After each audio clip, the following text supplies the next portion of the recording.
नमस्कार. मराठी भक्ती कथा या आपल्या लाडक्या चॅनलवर तुम्हा सर्व देवी भक्तांचे मनापासून स्वागत. मित्रांनो, आपण सर्वांनी माता आदिशक्तीच्या 31 शक्तिपीठाबद्दल नक्कीच ऐकले असेल. पण तुम्हाला माहीत आहे का की या अत्यंत पवित्र 51 शक्तिपीठांची निर्मिती कशी झाली? महादेवांच्या डोळ्यातून वाहणारे अश्रूंचा आणि माता सतीच्या जळत्या देहाचा यांच्याशी काय संबंध आहे?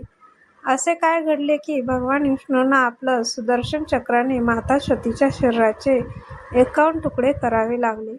आजच्या या विशेष भागात आपण पाहणार आहोत 51 शक्तिपीठांचे निर्मितीचे संपूर्ण आणि भावूक पौराणिक कथा.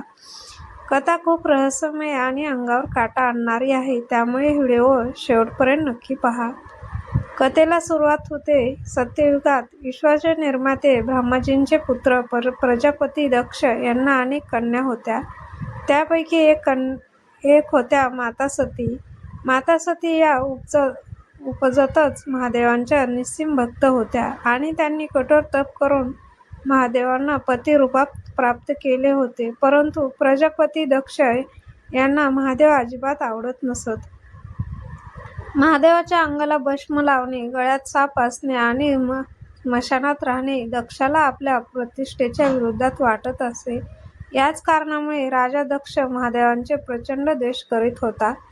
एकदा प्रजापती दक्ष यांनी एका अत्यंत भव्य महायज्ञाचे आयोजन केले. या यज्ञासाठी त्यांनी सृष्टीतील सर्व देवी देवतांना, ऋषीमुनी आणि गंधर्वांना आमंत्रित केले. परंतु त्यांनी जाणीवपूर्वक आपले जावई भगवान शिव आणि पुत्री सती यांना निमंत्रण पाठवले नाही.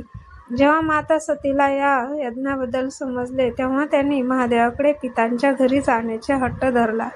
महादेवाने सतीला समजावले, सती निमंत्रणाशिवाय जाणे योग्य नाही.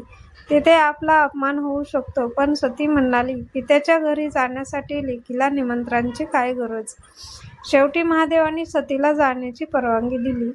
जेव्हा माता सती यज्ञाच्या ठिकाणी पोहोचली तेव्हा तिथे तिचा आणि महादेवांचा प्रचंड अपमान झाला. राजा दक्षाने भर सभेत महादेवांना अपशब्द वापरले आणि त्यांचा उपहास केला.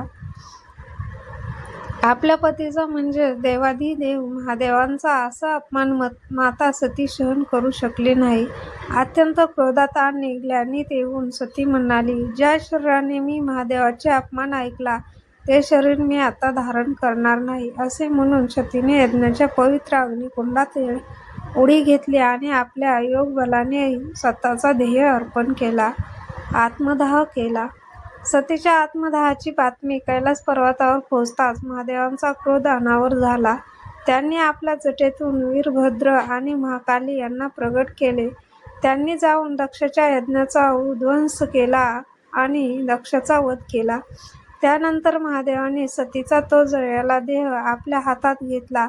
सतीचा विरहाने व्याकुळ होऊन महादेवाने ब्रह्मांडात भयानक रुद्र तांडव सुरू केले. महादेवांच्या या क्रोधाने आणि तांडवाने संपूर्ण सृष्टी थरथरू लागली. जर हे तांडव थांबले नसते तर संपूर्ण सृष्टीचा नाश निश्चित होता.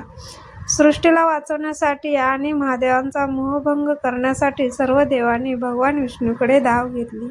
भगवान विष्णूंनी पाहिले की जोपर्यंत सतीचा देह महादेवांच्या हातात आहे तोपर्यंत त्यांचा क्रोध शांत होणार नाही. त्यामुळे भगवान विष्णूंनी आपल्या सुदर्शन चक्राचा वापर केला. त्यांनी सुदर्शन चक्राने माता सतीचा मृत शरीराचे एकामागून एक तुकडे करण्यास सुरुवात केली. सतीच्या शरीराचे एकूण 51 तुकडे झाले. हे तुकडे पृथ्वीवर अखंड भारताच्या भूभागावर, ज्यात आजचा भारत, पाकिस्तान, बांगलादेश, श्रीलंका, नेपाळ आणि तिबेटचा समावेश आहे, वेगवेगळ्या ठिकाणी पडले. माता सतीच्या शरीराचे अवयव किंवा दागिने ज्या ज्या 51 ठिकाणी पडले त्या प्रत्येक ठिकाणात शक्तिपीठ म्हटले गेले. या प्रत्येक शक्तिपीठाचे रक्षण करण्यासाठी महादेवाने स्वतः भैरव रूपात तिथे स्नान घेतले. म्हणूनच प्रत्येक ठिकाणी शक्तिपीठाजवळ एक भैरव मंदिर नक्की असते. माता सतीची जीभ जिकडे पडली तेथे हिमाचल प्रदेशातील ज्वालामुखी मंदिर बनले. मातेचे नेत्र डोळे जिथे पडले तेथे नैनितालचे नैनी देवी मंदिर बनले. मातेच्या शरीराचा कंबर भाग जिथे पडला तेथे आसाममधील प्रसिद्ध कामाख्या देवी मंदिर बनले.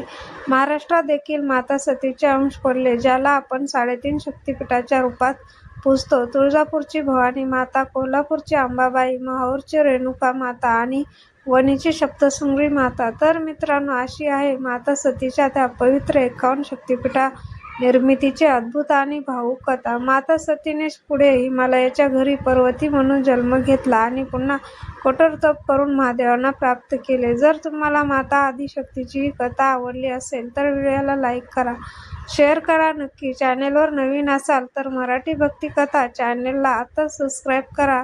तर कमेंट बॉक्समध्ये जय माता दी किंवा हर हर महादेव लिहायला विसरू नका.